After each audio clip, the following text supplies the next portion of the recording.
Hi guys, I'm Mike and this is F1 Fanatics.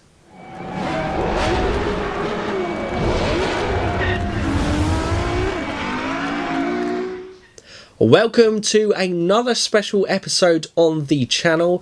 We are going to be discussing an interesting debate today, but we are joined by a very special guest. Very grateful that he is taking the time out to come on the channel. We welcome Aldas onto the channel. So Aldas, thank you for coming on and welcome back after the quiz.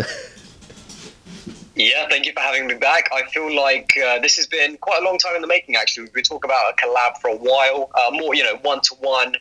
So I'm very excited today. We've got a very good topic, and yeah, I'm looking forward to getting into it. Yeah, like I said, thank you very much. And obviously, the usual, if for some reason you've come across me before you've come across Aldas in some Polar World in terms of there, please do go check out his channel. Always produces great content.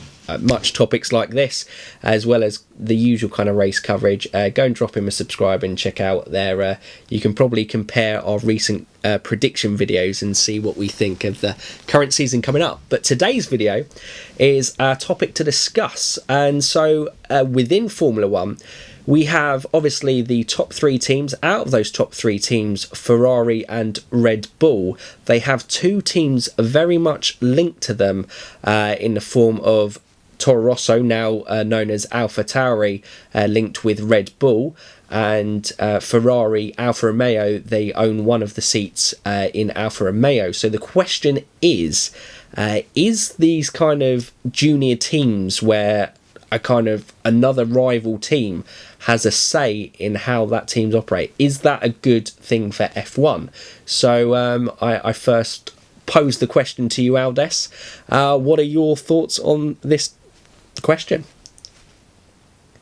Well, I think we live in a very interesting time in Formula One to have teams that have other teams, or certainly own other teams, in terms of Red Bull physically owning Toro Rosso, because it's actually their team. Of course, with Alfa Romeo and Ferrari, it's a little bit different because it technically is still Sauber. It's not owned by Ferrari, but they do have quite a bit of commercial. They have quite a few commercial things going on together.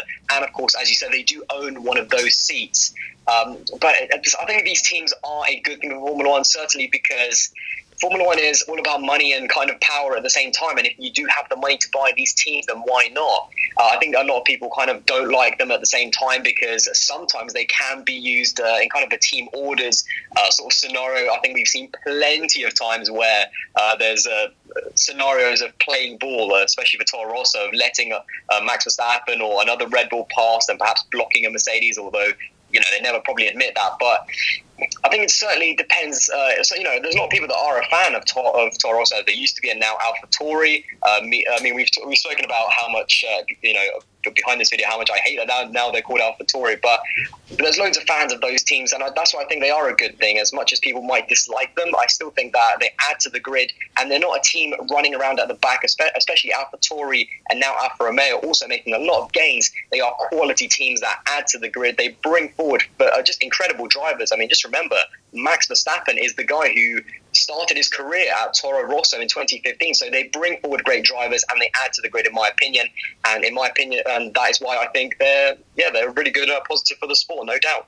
And obviously you can link on the other side of things. Of obviously Charles Leclerc started his F1 career,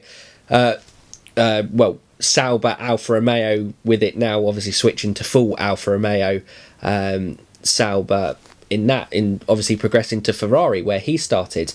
I think you make a good point. Obviously, if we look back, like you said, it's kind of an unprecedented thing, and it kind of developed probably in 2005 where Red Bull were introduced, and then obviously had Toro Rosso as their team, and they were pretty much the same team back then, because in 2006 Toro Rosso were running the 2005 Red Bull, so they were basically just two teams on the grid, and they were essentially their B team. Back in the old days, you didn't have this because F1 was still extortionately for the time expensive to run, but it was more manageable. That's why we saw a lot more independent teams alongside the manufacturers as well. in modern day, and especially how it's got out of control, why the budget caps come in 2021, is it is extortionate prices to compete in F1.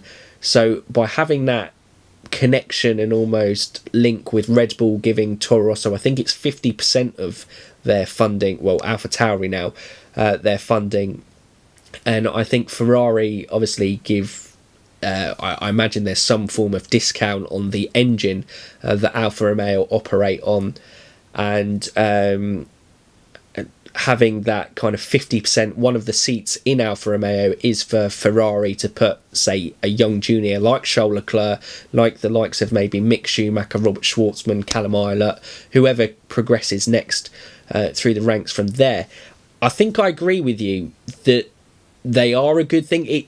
For competing wise, it doesn't necessarily feel like a good thing, but in terms of how F1's developed and how the junior academies have developed, like Ferrari have a massive junior academy, Red Bull have had a massive junior academy, they're the two biggest ones, and obviously it makes sense they need somewhere to go to put these drivers. They can't just promote them straight away in the first team. And obviously Renault are growing, and Renault have a fantastic junior academy, but they have the problem of they have no junior team link. So you've got all these fantastic youngsters, but no real clear route into F1. So I think that's why they're a fantastic asset to it. And like you said, they're both competing in the midfield. They're adding to the racing. They're adding to the competitive level. Not everyone can be at the top. And especially that Alfa Romeo Ferrari link, by history, they're always going to be linked, because it was Alfa Romeo and then Enzo Ferrari was running their racing team, and then Ferrari was born from there. And then it's quite funny that it now works the opposite way around, that Ferrari obviously the big gun, and Alfa Romeo that. So I think I agree with you there. We both agree they are, the positives they bring to F1 are more than the cons that they bring to F1. I think that's probably a fair assessment to leave it in their stature. So even though we've kind of said it positive, can you see in the future, I know obviously Alfa Romeo have been linked, the Sauber department within that, with the 2021 regulations coming in, I know it's been rumoured that some people within that team would like to be more independent from Ferrari again, to have a serious, see if they can nail those rule regulations and maybe go further up the grid. Can you see there being a split from Alfa Tauri and Alfa Romeo from their almost parent and A teams, to say, in the future? Well, Alfa Tauri, I definitely don't think they're going to be splitting anytime soon, because, again, I think they are, I'm not 100% sure, but I think they are owned by Red Bull. They are a Red Bull team at the end of the day. And the thing it's a very different relationship that Alfa Romeo has to Ferrari that Alfa Tauri has to Red Bull, because as far as Red Bull and Alfa Tauri, first of all, is that team and that Alfa Tauri, and it's such a horrible, I hate that they've changed the name, but yeah, they're always going to be in Formula One as long as they do the job that they're there for, and that is to give Red Bull talent a chance to be in Formula One. And if you look, they've delivered. I mean, Sebastian Vettel came through the ranks, then Max Verstappen. Now we also have some more exciting drivers in Pierre Gasly, who perhaps hasn't developed as much, but Alexander Albon as well. So they're funneling a lot of the talent. And I think you'd hit the nail on the head. Renault, on the other hand, they have also a lot of good young drivers. And where are they going to put them? Because they're too, and this is the thing, Renault are too scared to put young drivers in their team that they need to be fighting for top four and maybe even going and winning championships and races in the future. So what are they going to do with their young talent, whilst Red Bull have this cushion of Alfa Tauri and putting their young drivers in that team? Of course, with Ferrari, it's a little bit different as with Alfa Romeo, because Alfa Romeo is their own team. I don't think that there's any technical links between Alfa Romeo and Ferrari. I think it's purely commercial and that one race seat. And I think, again, it's a very good thing that there is spaces for these young drivers. As far as do I think Alfa Romeo is going to split from Ferrari, that is a different question. That is definitely a different conversation. I think, with regards to Alfa Tauri, I think they might, but it will take quite a few years, because if we remember, the reason why Alfa Romeo / Sauber came together is because Sauber at the time was not doing very well financially. They were not doing well in terms of results. In 2017, they had a horrible year. I think they finished at the back of the field, and that is why they came together, because they needed the help from financially from Ferrari and also some of the commercial help as well, and that is what brought them up the field. So it's not really a bad thing that we have this connection. Sometimes you need teams to be saved by the bigger teams to help them out. We've seen Williams as on the complete flip side of that. That is to their detriment of being completely separate to Mercedes or anyone else, and that is why they fall in to the back of the field. We've also seen, I just want to quickly put in Haas as well. They used a lot of technical support from Ferrari, and look at the gains that they've made since they joined Formula One in 2016. I mean, Haas is a very young team, and using those bigger teams, using the resources, and it's almost a symbiotic relationship. The bigger and the smaller teams, they always rise up. So I think I don't see Alfa Romeo departing anytime soon, but they are definitely more likely than AlphaTauri. Yeah, and can I see them splitting? I agree with you. I think AlphaTauri and Red Bull, because it is that kind of fielding ground, and it's proven successful even outside of Formula One. I know some people still think he was harshly treated in the way that he wasn't really given an opportunity. In Jean-Eric Vergne, he's gone on to become a two-time champion in Formula E. So clearly, as a successful driver program, Brendan Hartley won in the WEC as well. So they produce good drivers, but what's to their benefit, I think. Yeah, but at least they were given a chance. Again, I keep going back to the Renault Driver Academy. At least Jean-Eric Vergne and Brendan Hartley were given a chance in Formula One, and off the back of that, they were able to go into bigger and better places, because the pedestal that is Formula One in motorsport allows you to open doors into other avenues. And clearly someone in Formula E saw how good Jean-Eric Vergne was in Formula One, and he was a very good driver, no doubt, in the midfield, and thought he could be the head of my Formula E team. So at least they gave these drivers a chance. And yes, while sometimes it doesn't work out, in my opinion, that is life, and that's just sometimes how it happens. Look at all of those, or maybe I should say, look at the lack of Renault Driver Academy drivers that don't have a chance in Formula One. So yeah, it can be harsh, but in my opinion, at least they're given a chance. Well, no, I completely agree with that in terms of it, and it feels like, but it's almost a safety blanket. It's like a youngster coming into a football team. They're often kind of sent out on loan to kind of gain first team experience away from the public eye. It's only the very rare, huge talents who are able to progress into like a top team straight away, and they do that, and which is how it should be. Exactly, and you see with Renault, I think the prime example is someone like Jolyon Palmer, who obviously was a GP2 winner, went straight into the Renault team and struggled, didn't really kind of ever really find his footing within Formula One, aside Nico Hülkenberg, and then gone by the wayside by everything. And it is a really great place where we want to see a place where the young talent can grow, learn their trade in the midfield, work their way up. And it's always been the case in Formula One that, apart from Lewis Hamilton, he is a rare and freak case. But, even though... Yeah, an anomaly, no doubt, yeah. Yeah, even the greats of like Schumacher started off Jordan and then obviously made Benetton what it was and then progressed on to Ferrari. Alonso started off at Minardi before going to Renault and then go from there. Those...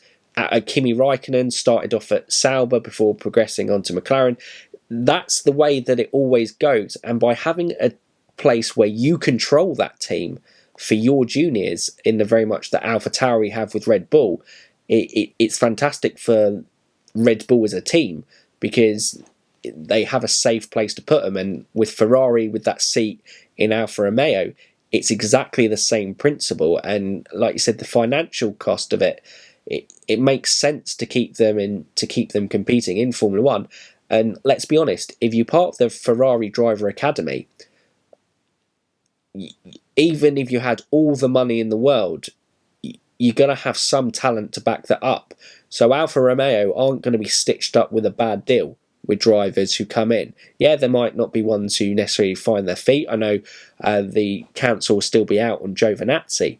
But, if the exciting young talents that coming through F2. A lot of people talking about Mick Schumacher, Robert Schwartzman, Marcus Armstrong, Callum Eilert, Giuliano Alessi. Those are the 5 guys in F2 on the Ferrari Academy.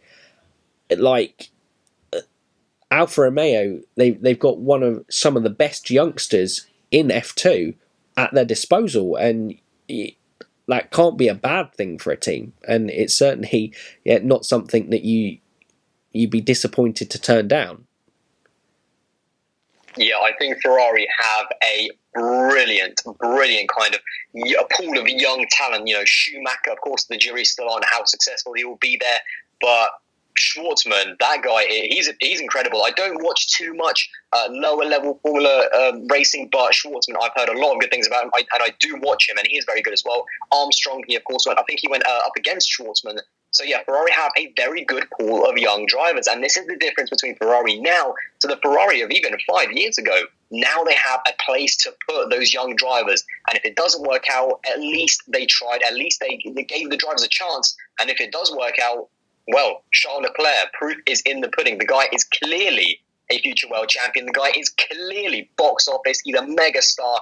And it all came because he was able to go into a lower team like Alfa Romeo, who were affiliated with Ferrari. So, for me, it's a good thing to have these sort of second teams. But how they evolve in the future and how they're regulated in terms of on the racetrack, so we don't want to see any dirty tactics. But of course, you never know when there's a championship on the line. We might see that sort of thing. How that happens in the future is probably the other side of the coin of, do these teams, should they really be affiliated? Should you have a team on track that has an affiliation with one team more than another, and perhaps will help a team? I mean, that perhaps crosses a few boundaries. So it's you got to look for the positives and the negatives, I think, at the same time.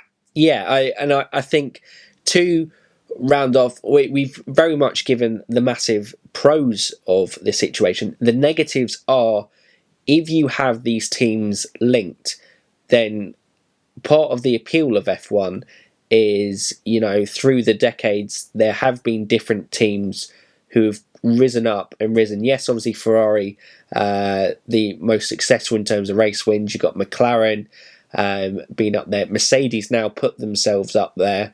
They've become big sides. Renault have always been big in terms of powering in their engine, not necessarily as an independent team, as a works team, but that if too many, or if Mercedes, Ferrari, Red Bull all have their junior or B teams or links there, and there is no way of those teams progressing further to catch those teams, then it almost becomes predictable. We never get any surprises. Yeah, it becomes a little bit predictable, and the top 3 will always be the top 3. And I do understand what you mean, but the problem with that is you've got to then look at a team like Williams that has denied for years and years to have a stronger affiliation with Mercedes, and perhaps Claire Williams is pretty straightforward on the fact that she wants to be a completely independent team, no Mercedes affiliation except for the engines and having George Russell. And actually, George Russell is technically independent from Mercedes at the moment. He is a Williams driver, and there's nothing contractual that says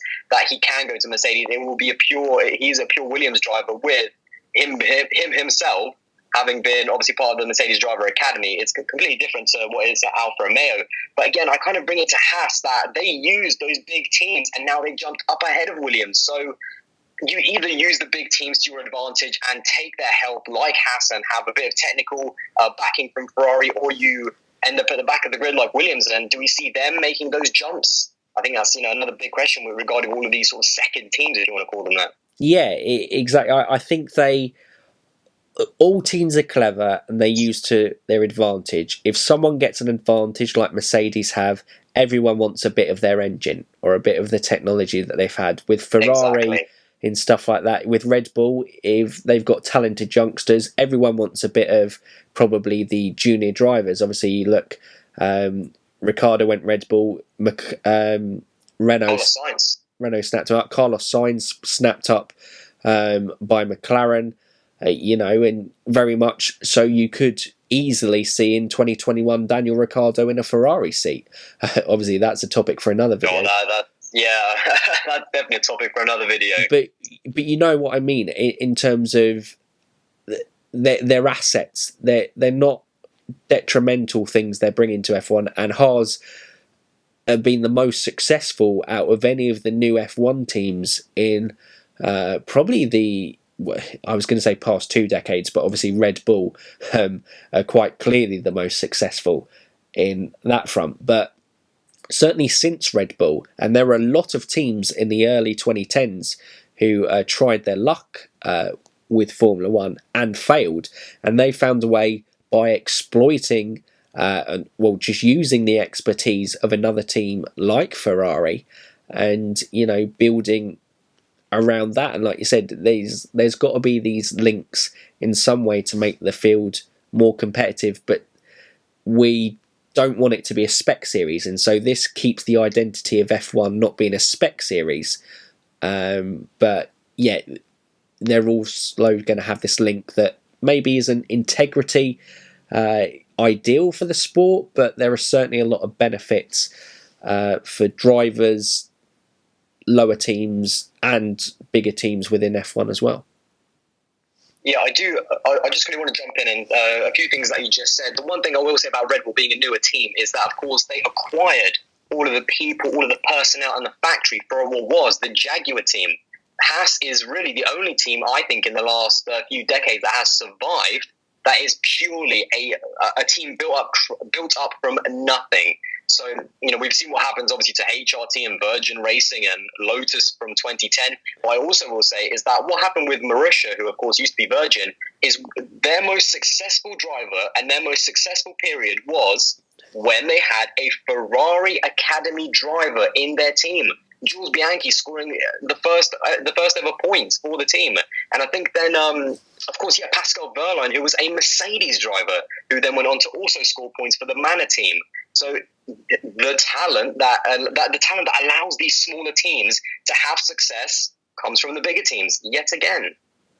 So yeah, I completely agree, and yeah, good point on obviously Red Bull acquiring a Jaguar. And the same can be said for Force India now. Obviously, Racing Point, they acquired the old Jordan team with that aspect, and not to the same extent of Red Bull. They do obviously have their own independent stuff with there, but they are still a little bit more of that budget supply like Haas do, although Haas are happily described as budget F1. They are what is the cheapest way that we can compete in F1 and be successful, and they're very successful. They were clever though, using Ferrari and asking Ferrari for parts, using their wind tunnel as well. Gene Haas came into the sport very, very knowledgeable about how to win. He had a lot of success in NASCAR, and he came into the sport knowing exactly what he needed to do to get a proper team into Formula One. Exactly, and it has to be, smart. And I think, we conclude on this video. It may, like we said, it may not sit easy. That there are links to other teams, and like when it can influence on the track, like you said, quite clearly there is some influence on team orders at times, and drivers making it more difficult for, say, Mercedes to pass a Toro Rosso. They seem to pass everyone quite comfortably, really. But that can be the downside to it. But I think the pros of what they bring far outweigh any negatives of that, in terms of the young talent that we get to experience as fans and see their careers progress and earn the right to drive for a Ferrari, for a Mercedes, for a Red Bull, for a McLaren. I'm sure they will rise back up to the top in the next few years. And also, it allows a new team like Haas, starting from nothing, who now have a fan base, allow 2 more seats on the F1 grid so that we can see drivers on there. It allows a platform with these links for teams to carry on. And if you don't, you end up like a great team like Williams, almost with the pride of their name, and you can be admiral to one respect, but if they kind of slowly fizzle out of F1 by being at the back, and for more recent fans, all they remember is Williams kind of being not as competitive and not one of the great teams of F1 history, which they are. You don't want to see that, and there's certainly a lot of benefit to it. Anything for you to finally add, Aldas? Well, again, I think to kind of round it off altogether, to me, these second teams are a positive. They have used the resources that they were given to build really good teams and bring good talent into the sport that is going to obviously lead the future of Formula One. And I think that, of course, I know people will sometimes not like these second teams and they'll like independent teams like McLaren, like Racing Point and like Williams, but you do kind of have to say that even Racing Point and Williams are starting to fall behind a little bit from these second teams. And it's a very interesting conversation. We're going to have to wait and see where it all goes. But to me personally, I am a big fan of these teams because the one thing that they do more than anything else is bring in good drivers, and they give opportunities to young talent to actually have a go at Formula One and not just be a bunch of pay drivers, at the back of the field, only getting into a team because of money. They are actually there on talent, and that I really do respect and like that. Yeah, I think it was a fantastic point, and I think it's been a fantastic conversation. It was an interesting topic. It just popped in my head when we're doing it, and I know we were searching around for a topic for a while, and I think it's a really interesting one to debate, and I think we'll both be very interested to see what you guys think in the comments below. What are your thoughts, and do you think that it's a positive thing for F1? Do you think it's a negative thing for F1? I think we both have the overriding opinion that the pros far outweigh the cons, and I think for a lot of modern F1 fans, the attachment is to the teams, but more so to the drivers. And these type of teams, the real massive big winners has to be young drivers, and giving them a platform to progress and develop in Formula One, which is what we all love, because we respect and acknowledge the constructors title, but the one title that everyone talks about at the end of the year is who has won the world drivers title. So anything that improves that and improves the next batch of talent, I think can only be a good thing for the future of F1. But Aldas, thank you very much for coming on and discussing this topic. It's been great to kind of finally get this collaboration and video together, and I knew it would be a great chat, and it's been great to hear your thoughts and discussions on what is an interesting topic. Yeah, no, like I said at the start, it's great to finally be back to be back on the channel. Of course, we did a very long quiz a few weeks ago, which is very fun to do. I'm looking forward to more collaborations over the year. We are going into a brand new season. I think everyone is just buzzing and cannot wait for it to start, and I'm definitely one of those people. So I look forward to more videos, more collaborations over what should hopefully be a very, very exciting 2020 Formula One season before we go into a new era of Formula One in 2021. I am, just massively looking forward to it. Itching for testing to come around. In fairness, itching for the 11th of February. Although it will be one of the most boring car reveals because it will be Ferrari and red, it just means that the season is right around the corner, and you go, F1 is within touching distance, and I cannot wait to see the intrigue that kind of unfolds. I think, despite, even if Mercedes go on to have a similar 2019 season, I think just the battles within it, there is so much intrigue in this season going forward to the big rule changes in 2021. It's certainly a season that I think, we both, and the F1 community as a whole, just can't wait to kind of see lights go out at Melbourne. But guys, like I said at the start, if you haven't come across Aldas, or if you aren't subscribed to him already, please go over, check out his channel, and drop him a subscribe. Does fantastic F1 content, and hopefully we'll collaborate throughout the season as well. I'm sure there is always something with us guys who put ourselves out there talking about F1. We'll always find something to chat about F1. It's always enjoyable and had a great time. But guys, if you are new around here, you can also subscribe to us and enjoy our content for more kind of collaborations, F1 videos. Obviously the feeder series we're covering a bit more this season as well. You can drop a subscribe and go for that. But for now, you F1 fans, keep racing.